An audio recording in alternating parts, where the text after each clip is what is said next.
예. 거기 와인 드셔보셨죠? 와인도 뭐 천차만별이랑 뭐 싼 것도 있고 비싼 것도 있고 있는데 아마 와인 드셔보셨을 거예요, 그죠? 저도 와인 먹어봤는데 와인을 이렇게 뭡니까 추천해주고 이렇게 와인을 만들어주는 사람을 그 소믈리에인가 그런 전문 용어가 있죠. 프랑스 말인데 그 역할을 하시면서 이제 문학도 하고 하시는 분이 이제 그 글을 썼는데 어떤 글이냐면은 진정한 와인의 맛은 와인을 만든 사람이 어떻게 와인을 잘 만드느냐는 10%밖에 안 된대요. 100%를 봤을 때 100이라는 걸 봤을 때 진정한 와인은 그 와인을 어떻게 잘 만드느냐는 10%밖에 안 되고 같이 와인을 마시는 누구랑 와인을 마시느냐 상대에 따라서 90%가 와인 맛이 좌우된대요. 그러니까는 어떤 와인, 좋은 와인, 뭐 고급 와인을 마시는 것도 중요하지만 내가 누구랑 지금 와인을 마시고 있는지가 되게 중요하답니다. 네. 그죠? 맞죠? 그 공감하시죠? 우리가 여행을 가더라도 누구랑 여행을 갔는지 뭐 솔직히 뭐 우리 앞에 우리 야외부페를 가고 하더라도 뭐 전에 정사님들 스승님들 그거 하는 것이 아니라 저랑 간 게 제일 재밌지 않나요? 예? 맞지 않나? 제가 뭐 크게 한 건 없지만은 그죠? 사람 누구랑 여행을 가는 것도 되게 중요한 거예요. 예, 예. 상대가 누구냐에 따라 갖고 그죠? 아, 제가 이런 좀 나쁜 버릇이 있습니다. 여하튼 이제 와인을 마시는데 내가 상대가 내 말에 같이 공감해주고 내가 외롭다면 외로움을 같이 공유해주고 기쁘다면 같이 기뻐해주고 슬프고 힘들 때 슬프고 힘듦을 같이 걱정해주고 그럴 때 사람은 와인 맛에 취한답니다. 사람이 취하는 거죠. 그죠? 사람이 취하는 거죠. 그런 친구들, 그런 도반들 혹시 있으세요? 있어야 됩니다. 한 사람 정도 있어야지 이 삶이 그래도 내 삶이 내가 지금 잘 살아가고 있구나. 그죠? 가장 가까운 사람은 누구예요? 가장 그렇게 잘할 수 있는 사람은 내 배우자죠. 남편이고 아내고. 근데 살다 보면 쉽지 않죠. 제가 지난달인가 불공할 때 눈부처 이야기했잖아요. 눈부처. 기억나시죠? 눈부처가 뭐냐 하면은 눈부처라는 말 들어보셨어요? 안 들어보신 분이 있을 거예요. 아마 인터넷 치면 나옵니다. 요즘은 인터넷 물어보면 다 이야기 다 해줘요. 눈부처라는 것은 상대의 눈동자에 내 얼굴 모습이 내 모습이 그대로 비춰져 있는 거. 그게 눈부처래요. 그래서 제가 전수님하고 그 이야기하고 전수님 한 날 같이 식사를 하면서 전수님이 나보고 우리 눈부처 해보자는 거예요. 못하겠더라고. 마주 앉아서 한참을 봐야 돼요. 한참을 봐야 되는데 내 얼굴 모습이 상대 눈동자에 비춰야 돼요. 한참을 못 보겠어요. 한참을 못 볼 이유가 없잖아요.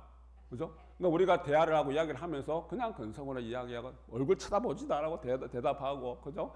그렇게 바쁘게 살아가는 겁니다. 그래서 왜 우리 그런 말 있잖아요. 상대가 어떤 이야기할 때 내 눈 보고 이야기하라고. 그러니까 거짓을 할 때는 상대 눈을 잘 못 쳐다봐요. 근성으로 이야기할 때는 그죠? 그래서 눈을 정확하게 바라볼 때 그 사람의 마음이 서로 주고받으면서 지금 우리 옆에 있는 사람 눈부처 한번 해보세요. 그죠? 이게 내가 진실되고 거짓 없고 내 마음을 오롯이 서로가 상대에게 주고받는 그죠? 그래서 우리 보살님들 각자님들 저 가까이 가면 저 모습 담겨 있을 거예요. 저도 다 하나하나 안 담겼지만 지금 이렇게 움직일 때마다 다 담겨 있거든요. 내 눈동자에 우리 보살님 각자님 얼굴이 다 담겨져 있어요. 그죠? 제 말씀은 제가 이야기할 때 딴 데 쳐다보지 말라는 이야기예요. 저를 쳐다보시라는 이야기예요. 그 상대에 대한 신뢰와 믿음. 그죠?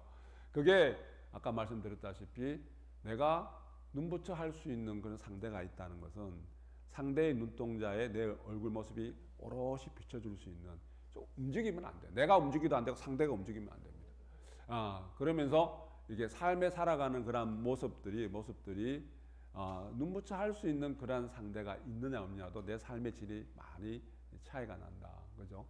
질이 많이 달라진다. 그게 우리가 좋은 인연을 만들어 나가는 거잖아요. 그죠?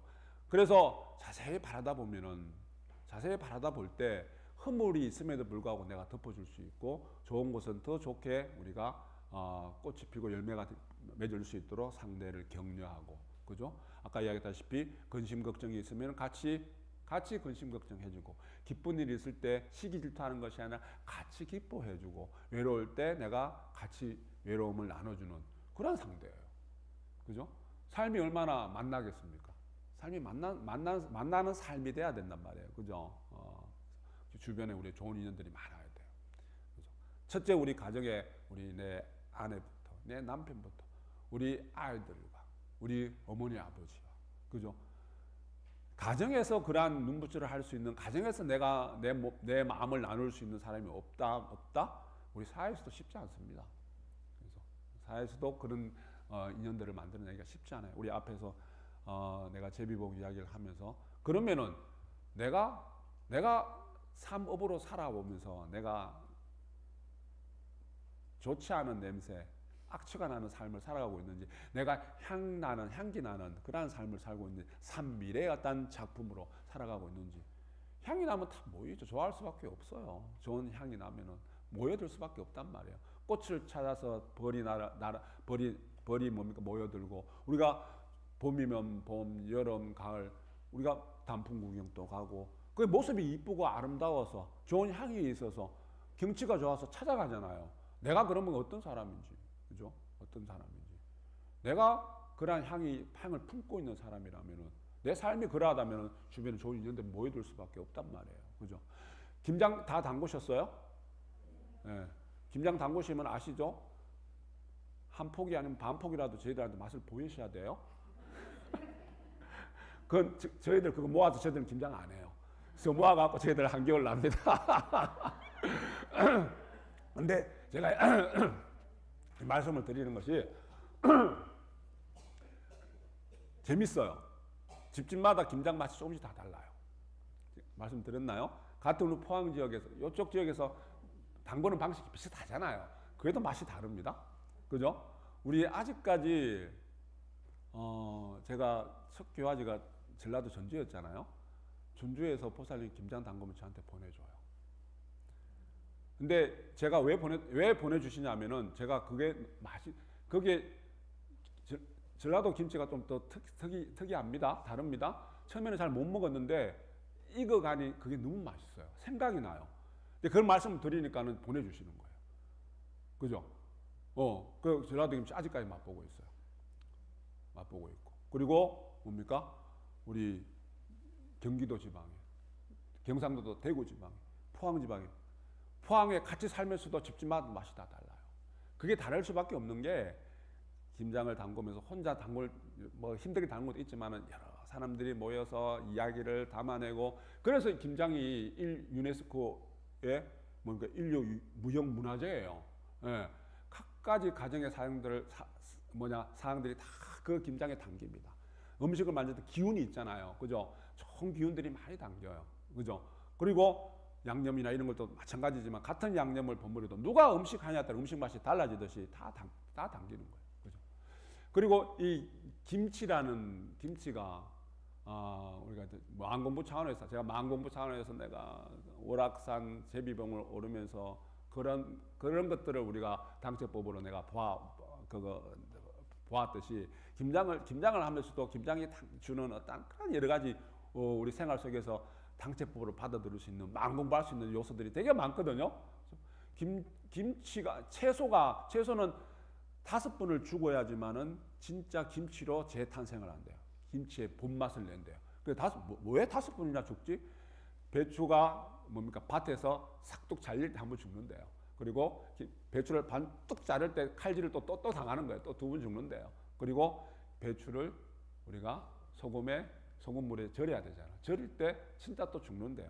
그죠? 그리고는 양념에, 그 양 독하잖아요. 젓갈도 있고 고춧가루에다가 뭐 막 버무려갖고 양념에 막 버무려지면서 또 한 번 죽는데, 그리고 사람 입에서 아작아작 씹힐 때 마지막으로 죽는. 그게 김치의 본연의 모습. 김치로 재탄생한. 결국은 사람의 입맛을 내가 환희하게 해줄 때, 입맛에 들 때 새로운 그게 새롭게 딱 탄생하는데. 그러면서 이제 이야기가 우리 아상 이야기도 그래서 아상을 버려라, 아상을 죽이라는 이야기거든요. 그죠? 우리 내가 살고 있을 때, 내가 삶의 과정 속에서 죽으면은 죽을 때 진짜 죽지 않는다. 그러니까 내가 아상을 버리는 것만, 내 상을 내려놓는 마음으로 살아갈 때, 내가 진짜 생의 인연이 다해서 육신이 죽을 때는 진짜 안 죽는데요. 죽을 때 내가 살아가면서 완전히 죽어버리면은 진짜 죽을 때 죽지 않는다. 그 말이 있거든요. 그러니까 뭐냐면은 우리 종조님, 스가모니 부처님 이 모습을 보세요. 씨앗 이야기 있거든요. 씨앗이 땅에 이렇게 심겨질 때 씨앗은 그 땅 속에서 썩잖아요. 근데 그게 썩어서 사라지는 것이 아니라 거기에서 씨앗이 뿌리를 내리고 잎이 나서 꽃이 피고 열매를 맺어요. 씨앗으로서의 역할, 씨앗이 그렇게 죽어갈 때 꽃과 열매가 화려하게 피듯이 씨앗으로 남겨두면은 그냥 한 톨의 씨앗으로 영원히 남아요. 씨앗을 요 책상이나 유리잔 위에 탁 올려놨을 때 그 씨앗은 씨앗으로 남지만 이 씨앗이 진짜 내가 죽을 때 진짜 꽃과 열매가 화려한 씨앗의 본연의 모습이죠. 그죠? 그러면서 이야기가 내가 삶의 모습, 이 가정에서도 남편은 남편대로, 아내는 아내대로 내가 죽어야 된대요. 아내, 남편, 부모, 자식의 마음에서 자존심을 내세우는 것이 아니라 내가 서로가 서로를 죽여줄 때 이 가정은 화목하고 행복의 꽃과 열매가 풍성하게 피어날 수 있다. 이 인간의 삶의 가정의 모습들에 대한 비유 이야기도 해요. 근데 김치 이야기가 나왔잖아요. 김치가 전에도 한 말씀 드렸던 것 같은데 김장 때 늘 제가 한 번씩 말씀을 드리는 것 같아요. 김치라는 어원이 침체라는 어원에서 나왔대요. 침체가 뭐냐면은 물에 담근다. 물에 담궈서 절인다는 의미를 갖고 있어요. 침체가. 근데 우리 종교적 용어로 있잖아요. 서양 이웃 종교에서 침례라는 표현이에요. 침례를 내가 온갖 죄를 다 사하고 새로운 생명과 새로운 내가 예수님의 어떤 제자로 하나님의 아들 딸로 새롭게 태어날 때 그 의식을 갖는 것이 침례 의식이에요. 내 온몸을 물에 확 담궜다가 일어나는 거예요. 우리 왜 거기 보면 인도에 가면은 겐지스강에 인도 힌두교 성자들이 겐지스강에 목욕을 하거든요. 목욕을 할 때 왜 목욕을 하냐면은 이 겐지스강이 신성한 물이기 때문에 목욕을 함으로 해서 온갖 죄가 사해지고 내가 정화가 되는 거예요. 우리로 말하면 우리 염성으로 정화하듯이 새롭게 태어난다 그런 의미를 갖고 있어요. 뭐 하여튼 그걸 부처님 말씀을 보고 되고 그게 진짜 맞다면 이 물이 온갖 죄를 다 사하고 정화시키고 새로운 새로운 영성으로 새로운 삶으로 다시 태어나게 한다면은 이 물속에 사는 물고기가 제일 먼저 해탈하겠네. 이런 이제 부처님 말씀도 있지만 여하튼 그런 의식을 갖고 있습니다. 그리고 세례는 이제 물을 뿌려주는 거죠. 이마에 물을 뿌려. 우리 종단에서 불교적 관점에서 종단에서 하는 건 뭐라 그래요? 그 의식을 관정 의식이에요. 수계법 할 때 관정을 해요. 이마에 엄마네 반매움, 이마에 물을 뿌립니다. 세례하고 똑같은 의미예요. 이게 뭐냐면은 이마에 물을 댄다는 거거든요. 그게 뭐예요?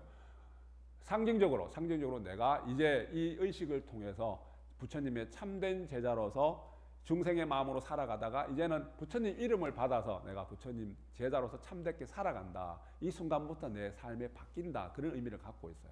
우리 지금 관정의식 다 받으셨잖아요. 그죠? 관정의식 이후에 삶이 많이 달라지셨죠? 지금 다르게 살고 계시죠? 그죠? 부처님 제자로 살아가는 거예요. 부처님 이름을 내가 받았기 때문에, 제자 이름을 받았기 때문에 그렇게 살아가는 거예요. 그죠? 그러한 의미를 갖고 있어요. 그러니까 그것과 비유를 하면은 채소가 소금물에 확 담겨서 절여진다는 의미예요. 다시 이야기하면은 이 채소가 기존에 갖고 있던 배추의 성격에서 바꿔서 새로운 배추로 새로운 생명으로 다시 태어나는 거예요. 그런 의식을 갖고 있어요. 그러니까 어떻게 보면은 우리 종교적 의식과 비유하면은 김장, 채소를 소금에 절이는 것들은 엄청난 어떠한 의미를 갖고 있어요. 새로운 것으로 다시 태어나는 거예요. 과학적으로 이야기하면은 그렇게 소금물에 담길 때 배추에 있던 물기가 다 빠진대요. 빠지면서 이제는 그 속에 이제 나쁜 유해균들이 다 빠져가지고 이제는 쉽게 상하지 않는, 그리고 유산균으로부터 뭡니까? 보호가 되는, 그렇게 화학적 작용이 일어난다는 거예요. 그죠? 화학적 작용이 일어나요. 그러니까 채소가 성격이 바뀌어 버리는 거예요. 새로운 어떤 삶이 돼 버리는 거예요. 그죠? 그래서 우리 김장 담글 때 뭡니까? 제일 힘들지만 제일 중요한 것이 뭐냐면은 절이는 거예요. 그죠? 절이는 겁니다. 백종원이라는 셰프가 이야기한 것이 뭐냐면은 소금물에 배추가 탁 이렇게 꺾었을 때 딱 부러지지 않고 싹 굽혀지는 그 정도로 이렇게 우리가 절여져야 된다. 그죠? 새로운 어떤, 그래서 거기에 겉절이도 그렇게 해야 더 맛있고, 우리가 김장의 의미는 그런 것을 그런 의미를 갖고 있습니다. 그러니까 채소가 새롭게 태어나는 겁니다. 채소가. 그죠? 그러니까 이 말씀을 드리는 거는 뭡니까? 인간도, 우리 삶도 우리도 마찬가지예요. 상을 내려놓는다, 상을 버린다는 것은 결국은 뭐냐면은 내가 상이 가득하면은, 나라는 자존심이 가득한, 자존심 강한 사람이 쉽게 마음의 상처를 입기 쉬워요. 쉽게 마음의 상처를 입기 쉽습니다. 우리 운동을 할 때도 뭡니까? 늘 비유 이야기 드리지만은 자세가 너무 뻣뻣하면은, 부드럽지 않으면은 어떤 운동이든지 부드러워야 돼요. 저는 골프를 못 칩니다만은 골프 칠 때 이렇게 이야기 들으면 힘 빼라, 힘 부드럽게 스윙해라. 그죠? 야구도 마찬가지고 축구도 마찬가지고 어떠한 운동이든지 잘하려는 의지가 너무 강해서 몸에 힘이 잔뜩 들어가면 본래의 실력이 나타나지 않고 몸에 부상을 당하고 싶다. 마음에도 이 자존심이라는 게, 내 상이 너무 강하고 내 고집과 내 기준과 잣대가 너무 강하면은 마음도 쉽게 상처를 입기 쉬워요. 마음이 부러지기 쉽다는 이야기예요. 그죠? 그러면 우리 똑같은 의미. 그래서 김장을 담글 때는 우리 보살님 각자님 늘 담그면서 그런 말씀도 나누시고, 내 스스로 그렇게 생각하시고, 내가 이렇게 침체가 되듯이 내가 관정의식을 받은, 수계를 받은 내가 지는 행자로서 이제는 성질이 달라지는, 그죠? 내가 그러한 마음으로 살아갈 때 배추가 성질이 바뀌어서 새로운 어떤 자기의 역할을 다 해내듯이 내가 내 마음속에 여유가 있게 되고, 그리고 내 마음속에 여유가 있게 될 때 나로 인해서 우리 가정이 만난 가정이 되고, 향기로운 가정이 되고, 그리고 풍족하고 살찐 가정이 되죠. 그죠? 나로 인해서. 그래서 가족 구성은 모두가 그렇게 된다면은, 그죠? 남편은 남편대로, 아내는 아내대로, 그러한 아이들은 아이대로, 부모님은 부모님대로, 서로가 우리 어떻게 보면은 도반이잖아요. 부모 자식 간에, 그리고 부부 간에. 저는 오늘 전수님하고 이야기하지만 제가 말씀 자주 들었을 거예요. 저는 전수님을 제 서로 도반이라 이야기를 하거든요. 제가 그래서 우리 전화기에도 전수님 이름은 뭐라고 적었다 그랬어요? 전수님은 베스트 프렌드라고. 어제 친구가 하나가, 내가 오는데 차 타고 오는데 전화가 오는 걸 보고 베스트 프렌드 딱 전화가 오는 거, 전수님 전화예요. 내가 받으니까 친구가 뭐 베스트 프렌드고, 예? 그러는 거였어. 그래서 내가 설명을 해줬어요. 니는 뭐라고 돼 있는데, 그러니까 우리 자기 아내가 해줬대. 사랑스러운 아내라고 적어줬대, 자기가. 다른 친구를 물어보니까 그냥 그 이름을 대 있다는 거예요. 그래, 그것보다는 베스트 프렌드가 제일 좋잖아. 그죠? 베스트 프렌드 도반이에요. 우리 보살님 각자님 서로 가정에서 도반은 무슨 의미냐면은 내가 수행자의 어떤 삶으로서 내가 한 목적을 향해 나아가는데 서로 좋은 점은 격려해주고 좋지 않은 점은 같이 우리가 고쳐주면서 서로에게 모범이 되는, 삶을 살아가는 거예요. 아내는 남편에게, 남편은 아내에게, 그리고 부모 자식 간에도, 부모 자식 간의 상하 관계가 아니라 수행자적인 측면에서 다 평등의 관계잖아요. 아내가, 어머니 아버지가 아이들한테 모범이 돼야 될 것도 당연하지만 아이들도 어머니 아버지한테 모범이 됩니다. 같이 마음 공부해 나가는 차원에서, 그죠? 해나가는 차원. 그런 우리 삶이 되고, 그러한 우리 가정이 되어가는 것은 결국은 그 첫 번째가 제가 볼 때는 상을 내려놓는 겁니다. 내가 내 상을 내려놓는 겁니다. 그죠? 상을 버리는, 이 상을 공부하는 그러한 삶이 될 때 우리가 향기 나는 삶이 되고 풍족한 삶이 되고 모든 법계 좋은 인연들이 도와주는 인연들이 내 가득할 수밖에 없는 그러한 우리 보살님, 각자님들이 되어 가셔야 됩니다. 진원봉독합니다.